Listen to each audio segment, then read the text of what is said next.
Welcome back to my channel.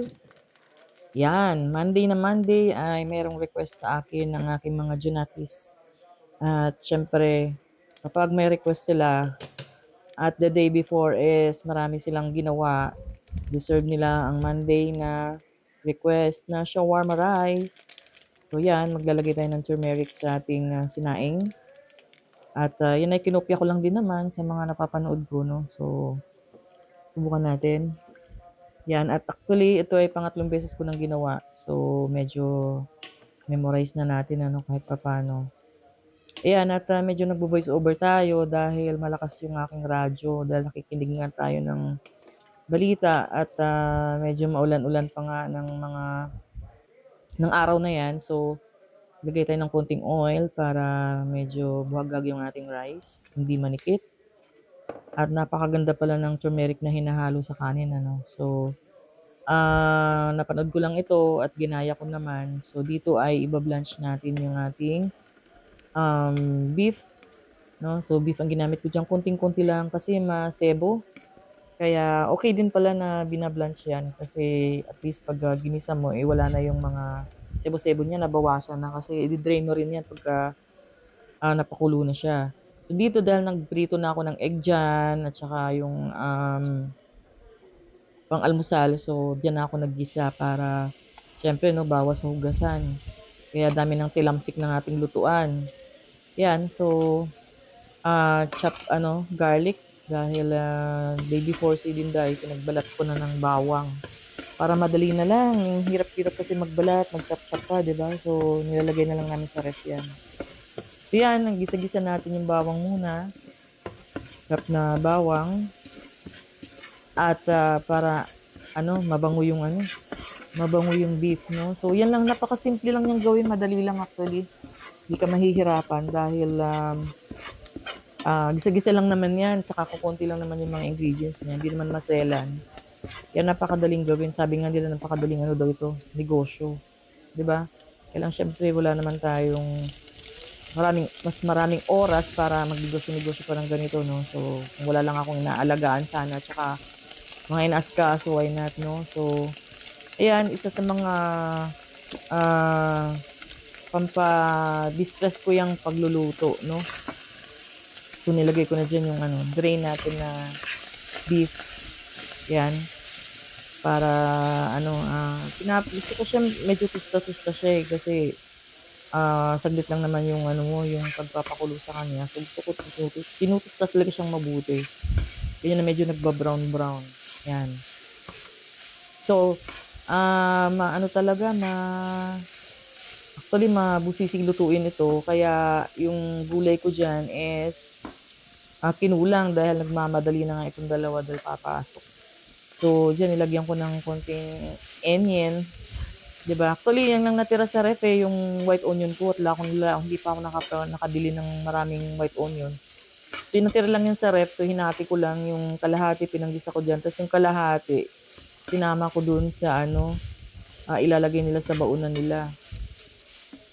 So, gisa-gisa lang tayo dyan at naglagay tayo dyan ng soy sauce. No, maglagay tayo dyan ng soy sauce, pampalasa. Actually, asin pala muna, sorry. Asin pala muna. Yan, naglagay tayong konti. Kasi, para mabalanse lang, ano. Tapos, pepper. Yan, lagay tayo. Paminta. Yan, paminta. So, ngayon pa nga panahon na to, busy talaga kasi ako. Kaya, ang dami kong iniisip. Ang dami kong, basta, hirap i-elaborate. Kaya ito isa sa mga paraan eh, gusto ko rin sana mabalik na yung vlogging ganyan kasi ang karamihan naman ng nandito sa YouTube ko ay hindi ko nilalagay sa Facebook, no? So, mga snippets lang naman yung nasa Facebook. So, mostly talaga pagka nagbablog ako ng ganyan luto-luto is dito sa aking YouTube channel, no? So, sa Facebook is ano lang doon, mga snippets lang, mga fast videos, ganyan, mga less than 15 seconds, ganyan, or 30 seconds. Yan. So, add tayo ng oyster sauce dyan. Enough na yung isang ano, sa ganyang karami. Kasi malasa naman na yan. Oyster sauce. 'di ba, malasa na siya kahit ganyan lang na ano. Yung kokonti na yan, actually ano na yan, eh, nagkasya na nga sa'min, ilan ba kami dito, 6.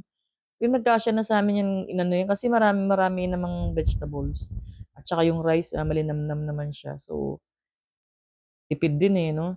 Pero yun nga, siyempre isang kainan lang naman sa mga maliliit kong mga alaga dito 'yan. So, naglagay ako diyan ng honey. Yung honey na 'yan ay binili ko pa from Laguna nung ako'y nagpunta sa DNR. 'Yan, so sa labas nun may nagtitinda ng honey. So, kung ako'y makakabalik dun, eh, makakabili rin nga. 'Yan ay ano daw, puro, 'yan.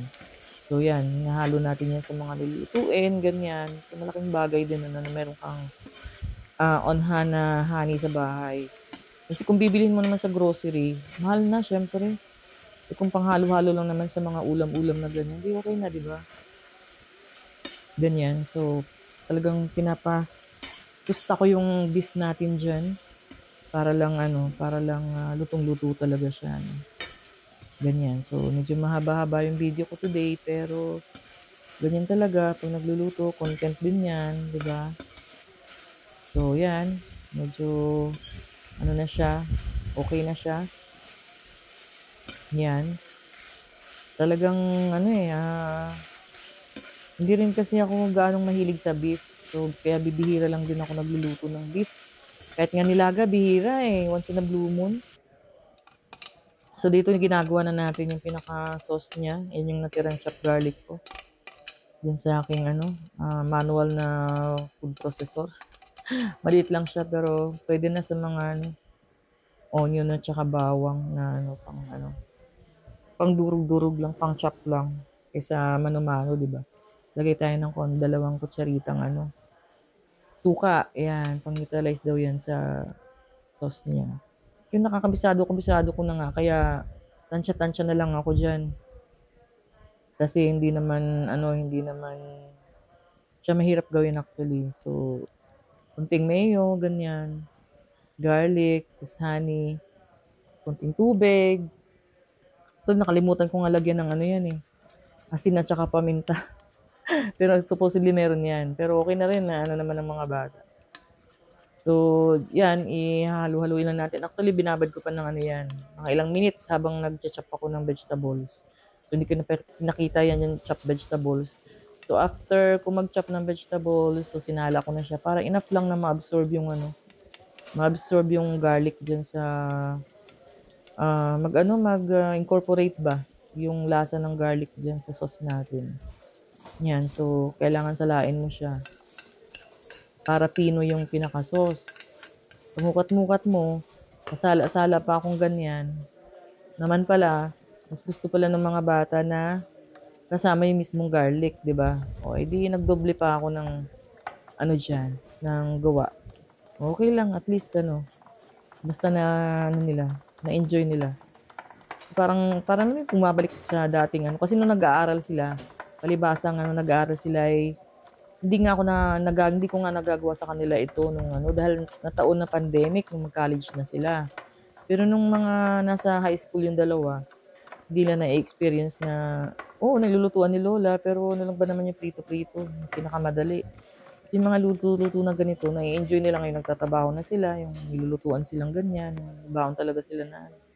O ayan, na-assemble ko na. So sana, subscribe kayo, like and share, and then at salamat sa inyong panonood. Hanggang sa muli, sa susunod nating vlog. Thank you.